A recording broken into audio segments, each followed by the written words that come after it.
The air on the morning of August 2nd, 1888, carried the first, almost imperceptible hint of autumn's inevitable march. It was a subtle crispness, a faint chilling of the dew that clung to the wild timothy grass surrounding Elara Vance's small homestead. To most residents of Prosperity Creek, nestled in a high valley of the unforgiving Northern Territories, it was just another summer day, warm and promising. But Elara, whose senses were tuned to the land with a watchmaker's precision, felt it in her bones. She felt the shortening of the light and the whisper of the coming cold. Winter in these parts was not a season, it was a siege, a relentless white tyrant that sought to starve and freeze any living thing that had not meticulously prepared for its reign. She was 19 years old, a widow for a year, an orphan for a decade. Her husband, a kind but conventional man named Thomas, had been taken by a logging accident the previous summer, leaving her with 40 acres of stony soil, a small, sturdy cabin, and a legacy of his family's well-meaning but ultimately inadequate advice. The town looked upon her with a mixture of pity and suspicion. Pity for her youth and her loss, and suspicion for her solitary nature and her refusal to follow the established rhythms of community life. She did not seek a new husband, nor did she sell the homestead and move into the town proper to work as a seamstress or a laundress. She stayed, and in her staying, she became an anomaly, a question the town elders did not know how to answer. This year, the question of survival pressed upon her with a singular, crushing weight. The previous winter had been a near thing. The wood Thomas had stacked in the open-sided shed had been subject to the whims of the wind, which drove fine, melting snow into the grain of the split logs. More than once, she had been forced to bring damp, hissing wood into the cabin, drying it by the very fire it was meant to feed, a desperate and inefficient cycle that consumed fuel at a terrifying rate. She had survived, but only just. She knew she could not endure another winter like that. The old trappers and the natives who had once lived in this valley spoke of a cyclical pattern, of a White Death winter that arrived every generation or so, a winter of such profound cold and suffocating snow that it could wipe a settlement from the map. Elara felt its approach not as a prophecy, but as a certainty. Her solution lay not in the common wisdom of Prosperity Creek, but in a dusty, leather-bound journal left to her by her grandfather, a man the world had called an eccentric, but whom she remembered as a quiet genius. He was a stonemason and a student of the old ways, a man who believed that the earth itself was the greatest tool and shelter. His journal was filled with sketches, measurements, and observations on thermodynamics, on the movement of air and moisture, on principles the modern men of the town had dismissed as folk nonsense. On a brittle, ink-stained page dated October 5th, 1851, she found it, a detailed design for what he called a thermal cellar. It was not a woodshed, it was a semi-subterranean chamber designed to use the stable, unyielding temperature of the deep earth to keep its contents perfectly dry, regardless of the fury of the world above. The plan was audacious in its simplicity and its demand for labor. It required an excavation, a pit 12 feet wide, 16 feet long, and 8 feet deep. It required walls of fieldstone, a floor of river gravel, and a cleverly angled roof insulated with a thick layer of sod. Most importantly, it featured a passive ventilation system, a low intake pipe on the north wall, and a high exhaust flue on the south wall, designed to create a constant, almost imperceptible current of air. This thermosiphon, her grandfather had written, would draw the heavier, cooler, and potentially damp air out from the bottom of the cellar, while pulling warmer, drier air in from the top, ensuring the stacked wood remained as dry as bone. It was a design born of observation, a system that worked with nature rather than fighting it. On August 4th, she began. She drove 4 wooden stakes into a patch of clear ground 50 feet from her cabin, a location chosen for its slight southern slope and its distance from the deep shade of the surrounding pines. She ran a string line between them, marking the perimeter of the excavation. The dimensions, 12 by 16 feet, seemed immense, a scar she was about to carve into the earth with her own 2 hands. For her tools, she had only a sturdy shovel with a hickory handle, a pickaxe for the stubborn rocks, and a wheelbarrow with a slightly wobbly wheel. She possessed a total of $47 in silver coins, her entire worldly savings, which she knew would have to be spent on lime and perhaps some milled lumber for the roof joists.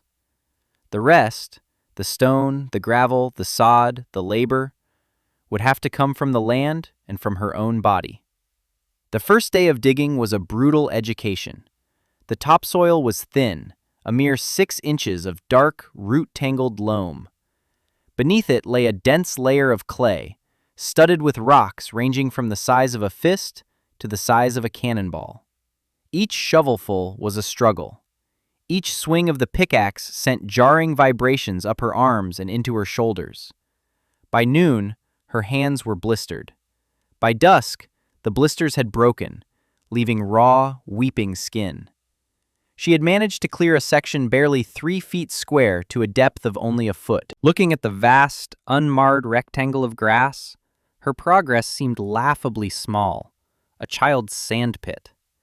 She ate a cold dinner of bread and salted pork, her muscles screaming in protest, and fell into a heavy, dreamless sleep, only to rise before dawn the next day to do it all again. It was on the 3rd day that the first of her observers arrived. Mr. Abernathy, the town's self-appointed patriarch and owner of the general store, rode up on his gray mare. He was a man whose considerable bulk was matched only by his considerable self-regard. He reined in his horse at the edge of the growing pit and peered down at her, his expression a carefully crafted mask of fatherly concern. "Ilara, my dear girl," he began, his voice booming across the quiet clearing. "What is the meaning of this excavation? Are you digging a new root cellar?" Ilara paused, leaning on her shovel, wiping a sleeve across her sweat-soaked brow. "Good morning, Mr. Abernathy. I'm building a place to store my firewood for the winter." Abernathy blinked, his mind clearly struggling to reconcile her words with the hole in the ground. "A woodshed, you mean? Child, this is no way to build a woodshed. You build a shed up, on posts, to keep the wood off the damp ground, not down in it."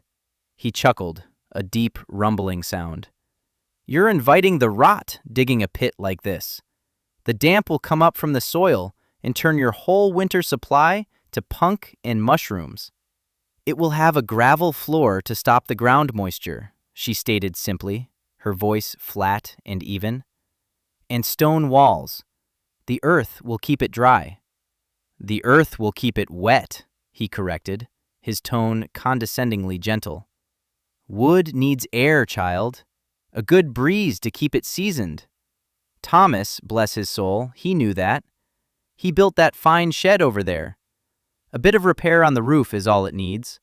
Let me send my boy Jedediah over. For a small fee, he can have it right as rain in a day." "I thank you for the offer, Mr. Abernathy, but I will see this through," she said, her gaze unwavering. She turned back to her work and drove the shovel into the unyielding clay, the scrape of metal on stone serving as a clear dismissal. Abernathy watched her for another minute, a frown creasing his brow, before shaking his head and riding off toward town. No doubt to report on the strange and foolish project of the Vance widow. His visit was a harbinger. Over the next 2 weeks, as the pit deepened inch by painful inch, a steady procession of townsmen made their way to her homestead. They came under the pretense of checking on her welfare, but their true purpose was to gawk and to offer unsolicited, uniform advice.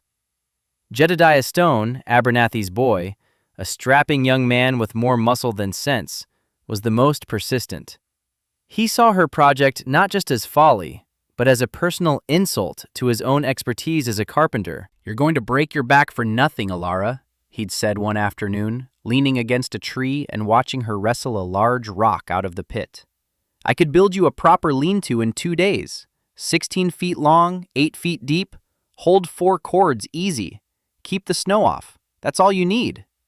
"A lean-to won't stop the driving snow," she replied without looking up, her voice strained with effort as she finally levered the rock onto the surface. "The wind pushes it in from the sides. It melts and soaks the wood from the ends of the stack." Jedediah scoffed. "You stack it right, ends facing out, it sheds the water. Everyone knows that. What you're building here? This is just a grave for your firewood. Come January, you'll be trying to burn soggy mold, and we'll all have to chip in to keep you from freezing." He was not being cruel, not in his own mind. He was being practical, stating what he and every other man in Prosperity Creek held to be incontrovertible fact. His confidence was absolute, a solid wall of tradition against which her quiet labor seemed a fragile, desperate thing. She did not argue. She did not defend her grandfather's theories. To do so would be to invite a debate she could not win, for their beliefs were not based on evidence, but on dogma. "It's how it's always been done," was the beginning and end of their logic. So she worked. The pit grew deeper. The pile of excavated earth and rock grew into a small mountain. Her hands, at first raw and bleeding, calloused over, becoming tough, leathery tools. Her body, lean to begin with, hardened into corded muscle. She worked from the first light of dawn until the last ray of dusk, a solitary, determined figure moving in a cloud of dust and sweat. By the end of August, the excavation was complete. It was a perfect rectangle, its clay walls surprisingly straight, its floor level. It was an impressive sight, a testament to nearly 4 weeks of relentless, back-breaking toil. The men from the town who came to see it now fell silent. The sheer scale of the labor had, for the moment, overridden their impulse to ridicule. They could not comprehend the purpose, but they could not deny the effort. The next phase was the floor. She spent 2 days with the wheelbarrow, making trip after trip to the creek bed a 1/4 of a mile away. She hauled load after load of smooth, rounded stones and coarse gravel, dumping them into the pit. She laid down a 6-inch bed of gravel, carefully raking it level. This was the capillary break, the crucial barrier her grandfather's journal had insisted upon. It would prevent the deep, persistent moisture of the earth from wicking upwards into the structure. To Mr. Abernathy, who stopped by again, it looked like she was paving a road to nowhere. "All that effort," he sighed, shaking his head. "And for what? To lay your wood on a pile of rocks." Then came the stone for the walls. The land, though poor for farming, was rich in fieldstone, the glacial debris of a forgotten age. She spent a week gathering it, using a simple wooden sledge she built to drag the larger, heavier stones back to the pit. She chose them with a mason's eye, looking for flat faces and right angles, sorting them into piles by size and shape. It was slow, arduous work. Each stone represented a small victory against gravity and inertia. With the materials gathered, she made a trip into town, her $47 tied in a cloth sack. At Abernathy's store, she purchased 10 bags of lime and a wagon load of sharp sand. The total cost was $27. Abernathy counted her coins with a pained expression. "Are you certain about this, Alara? This money could buy you a cord of cut and split hardwood from Jedediah, enough to get you halfway through the winter." "I am certain," she said. "I will need the materials delivered." She spent the next day mixing mortar in a wooden trough, following the precise ratios of lime, sand, and water from the journal. The process was exacting. Too much water and the mortar would be weak. Too little and it would be unworkable. She mixed it with a hoe until it reached the consistency of thick porridge, a pale, sticky substance that smelled of wet earth and minerals.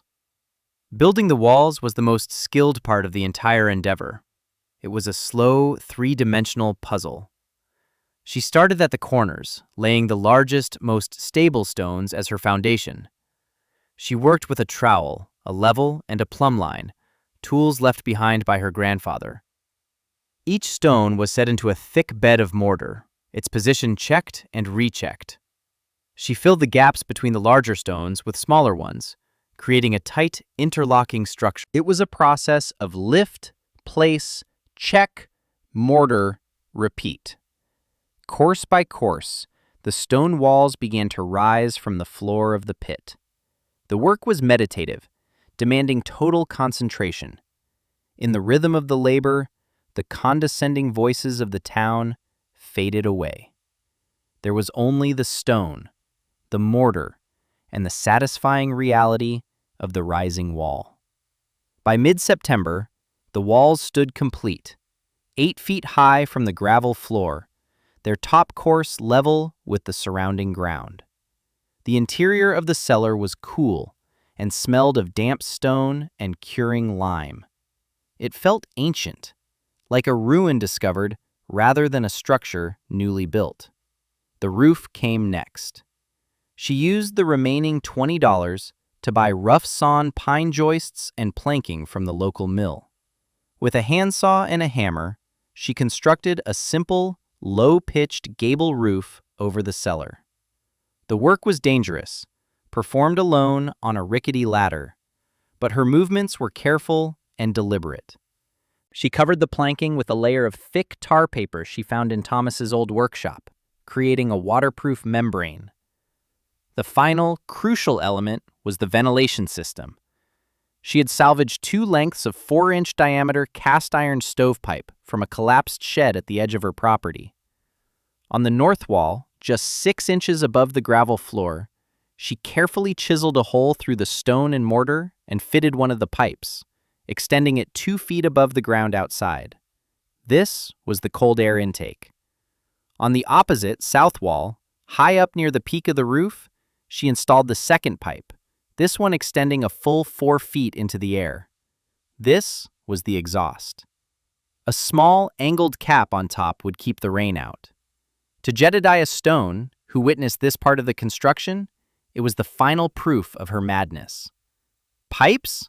In a woodshed? Are you planning to heat the whole outdoors, Alara? Or maybe you think the wood needs to breathe through a straw? He laughed, a loud braying sound that echoed in the quiet air. Alara simply tightened the flashing around the exhaust pipe and said nothing. The last step was insulation. She spent a week cutting thick squares of sod from the meadow, the turf held together by a dense mat of grass roots. She laid these sod bricks over the tar-papered roof, packing them tightly together, creating a living blanket of earth nearly a foot thick. When she was finished, the structure had all but disappeared. It was no longer a building, but a gentle, grass-covered mound in the earth, with only a sturdy wooden door at one end and the 2 mysterious pipes hinting at the hollow space within. By the first week of October, the thermal cellar was finished. The interior had already begun to change. The damp chill of new construction was gone, replaced by a stable, cool dryness. The air that flowed from the exhaust pipe was noticeably cooler and carried a faint trace of moisture, just as her grandfather's journal had predicted. The thermosiphon was working. Now, she had to fill it. The work of the summer was not over. It had only entered a new phase. For the next month, the sharp, rhythmic crack of her axe echoed through the woods. She felled dead standing birch and maple, bucked the logs into rounds, and split them with a precision born of necessity. She worked with a furious energy, driven by the knowledge that the first snows could arrive at any moment. She stacked the split wood inside the cellar, leaving small gaps for air to circulate, creating neat, interlocking rows that stretched from the floor to within a foot of the ceiling. She filled it completely, packing an estimated 7 cords of prime hardwood into the 16 by 12-foot space. It was more wood than she had ever had in her life, a bulwark against the longest, coldest winter imaginable. On November 10th, with the cellar full and the heavy wooden door barred shut, the first snowflakes began to fall. They were fat, wet flakes that melted on the tongue, a gentle precursor to the violence to come. The men of the town had long since finished their own winter preparations. Their woodsheds were full, their stacks neat and orderly under the open sky. They saw her finished mound with its strange pipes and the sealed door, and they shook their heads. The consensus in Abernathy's store was that the Vance girl had worked herself half to death to build a tomb for her firewood. They predicted that by Christmas, she would be begging them for a few dry sticks. Not one of them had lost a family member to a winter of want. Not one had burned through their entire wood supply by February, leaving them to scavenge for frozen branches. And not one, in their comfortable certainty, would admit they could possibly be wrong.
It was a scouring blast of fine, hard ice crystals driven by a wind that shrieked like a banshee.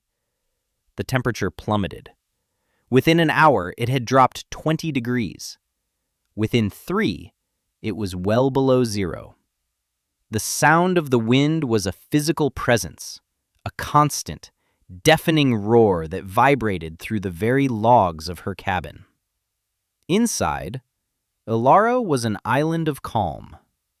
She had fresh water from the bucket she'd brought in, a larder stocked with smoked meat, flour, and dried beans, and a fire that burned with a clean, steady heat.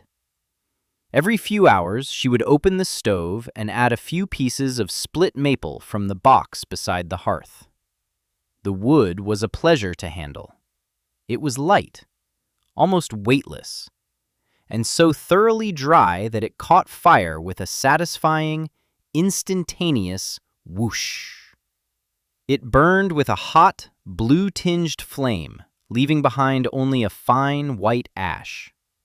There was no hiss of steam, no sluggish smoldering, no wasted energy fighting against internal moisture. It was pure, concentrated warmth. The storm raged for 3 days without pause. The snow, driven by the relentless wind, did not simply accumulate.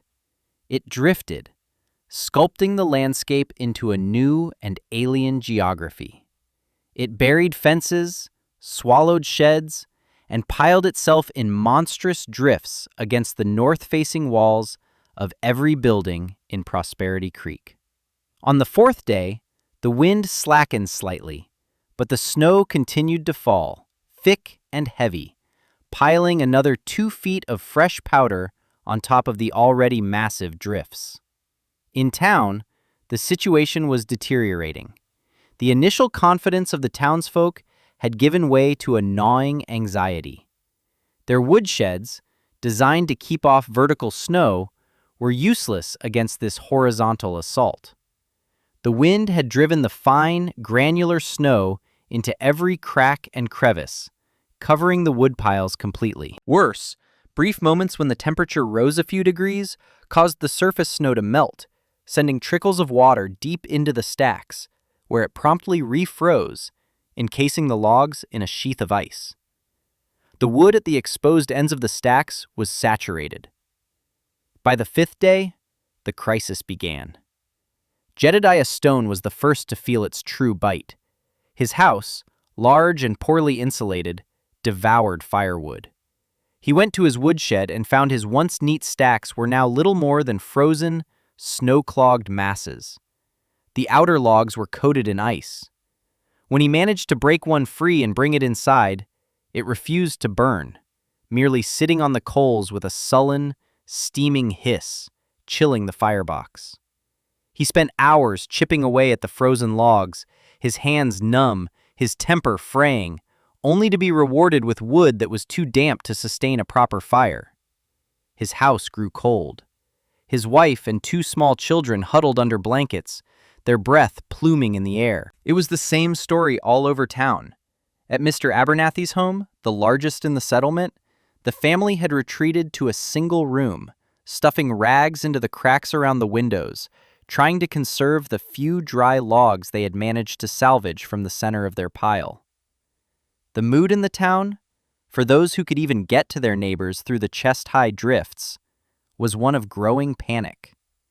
They had been so certain, so utterly convinced of the rightness of their methods. They had viewed the winter preparations as a simple, unchanging ritual.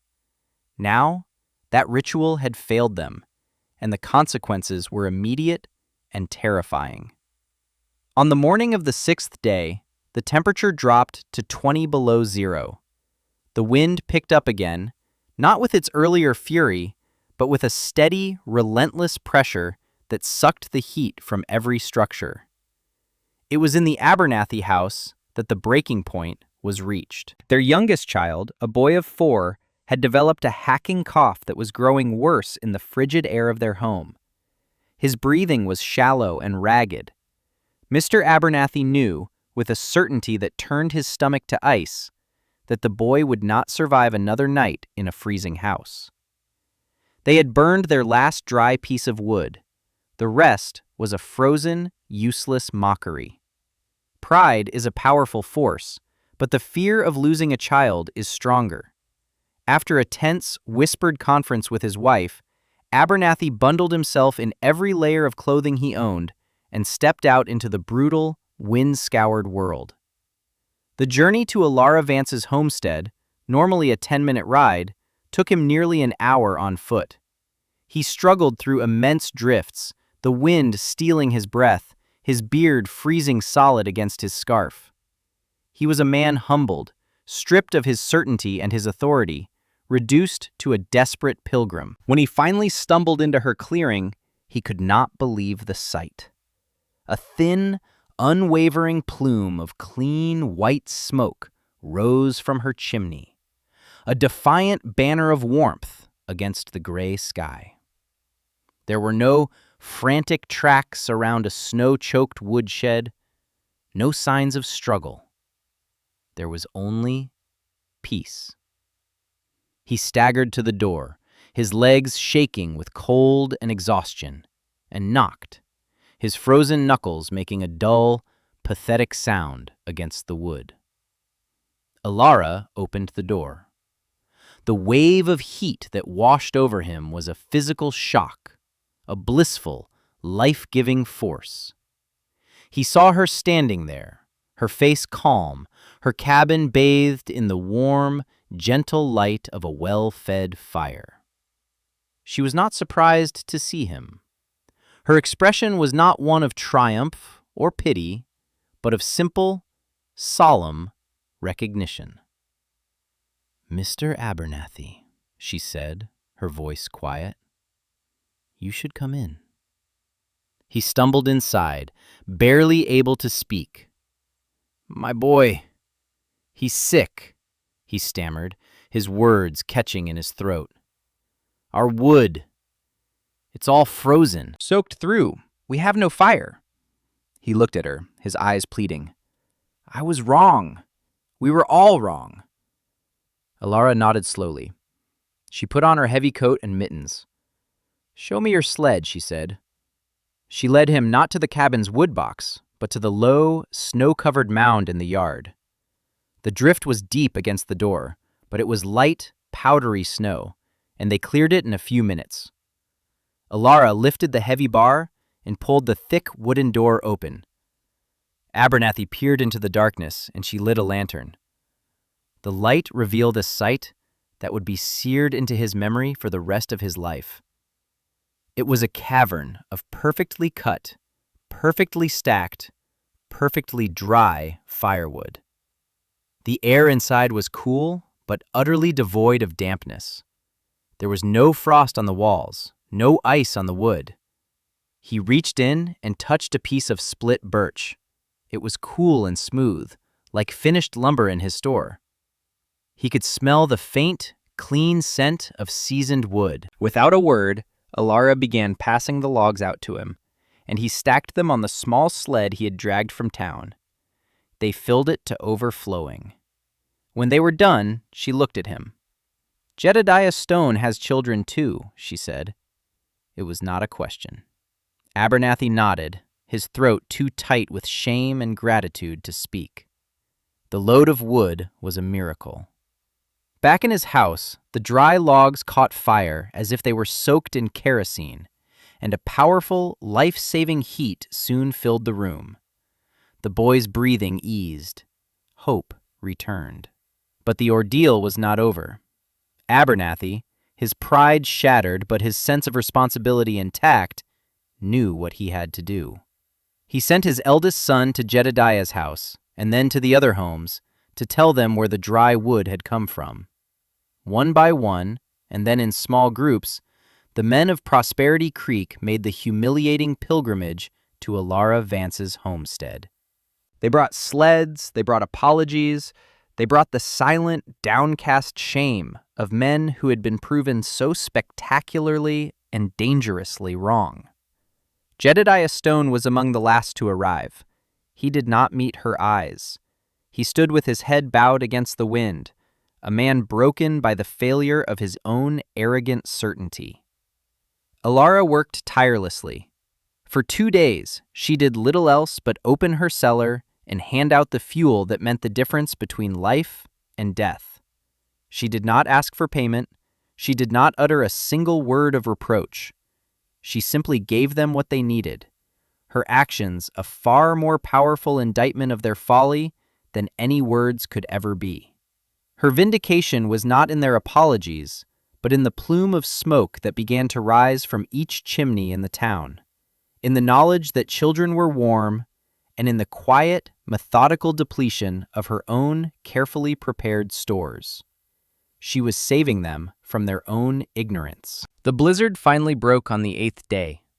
The sun emerged, weak and pale, to illuminate a world transformed, a world buried under a blanket of white that was, in places, more than 10 feet deep. The immediate crisis was over, but the winter was not. The town's wood supply was ruined. For the rest of that long, hard winter, Prosperity Creek survived on the output of Alara Vance's thermal cellar. A system of rationing was established, overseen by a humbled Mr. Abernathy, ensuring that every family received enough to keep one fire burning. They did not lose a single soul to the cold, though the town's oldest resident, Martha Grimshaw, succumbed to pneumonia in the early days of the storm, before Abernathy had made his desperate journey. Her death served as a somber, constant reminder of the stakes. They had been saved, but their foolishness had not been without cost. When spring finally came, melting the great drifts and revealing the green shoots of a new season, a group of men, led by Jedediah Stone, appeared at Alara's homestead. They did not carry sleds, they carried tools. They did not ask for wood, they asked for her grandfather's journal. For the entire next summer, the sounds of digging, of stone being chipped, and of hammers ringing filled the valley. By the time the first snows of 1889 arrived, 6 more thermal cellars, built to her exact specifications, were dotted around the outskirts of Prosperity Creek. Elara Vance never married again. She remained on her homestead, a quiet, respected figure of authority. She was no longer the strange widow, the foolish girl digging a hole. She was the woman who had understood the earth, the woman whose quiet wisdom had saved them all. Her vindication was complete, etched not in words of praise, but in the stone and soil of the structures that now guaranteed the town's survival. It was a legacy of resilience, a quiet testament to the simple, profound truth that the most unconventional wisdom is often the most essential. The community had been forced to learn that survival depends not on clinging to the way things have always been done, but on having the humility to recognize a better way, especially when it comes from the most unlikely of sources.